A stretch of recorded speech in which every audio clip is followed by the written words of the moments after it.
La prévention du risque animalier. Chiens en liberté, nids de frelons, rats, tiques, serpents dans certaines régions ou encore volatiles agressifs. Si vous travaillez dans l'espace public ou dans des zones peu fréquentées, vous êtes peut-être exposé à un risque animalier. Un risque souvent sous-estimé mais qui peut avoir des conséquences physiques, infectieuses et psychologiques. Dans cette vidéo, on va voir quels sont les risques liés aux animaux pour les agents de terrain, comment les prévenir et quoi faire en cas d'incident. Quel type de risque? On parle des risques animaliers lorsqu'un professionnel peut être agressé par un animal domestique, comme un chien en liberté lors d'une tournée, un chat dans une propriété, exposé à des animaux sauvages ou nuisibles, comme des rats, des pigeons, des serpents, des renards, piqué par des insectes, guêpes, frelons, tiques, avec le risque de maladie de Lyme, ou des puces, contaminé indirectement par des déjections, morsures ou par des objets souillés.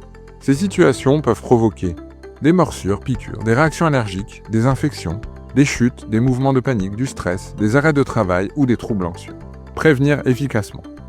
Pour cela, il faut identifier les zones à risque. Lors des tournées, repérer les endroits où les chiens sont en liberté. Être informé de la présence de nids d'insectes, rongeurs ou d'animaux agressifs. Cartographier les secteurs à risque, espaces verts non entretenus, granges, zones boisées. Il faut également adapter son comportement et son équipement. Ne pas s'approcher des animaux inconnus. Toujours se signaler à distance, éviter d'effrayer un animal. Utiliser des vêtements couvrants et un répulsif anti-tique en zone boisée. Porter des gants résistants, chaussures montantes, voire visière si risque identifié. Ne jamais toucher un animal blessé sans protection.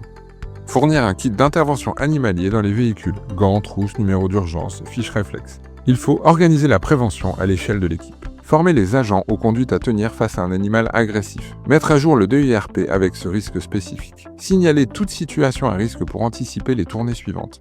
Travailler en binôme dans les zones à risque élevé si possible. Que faire en cas d'incident?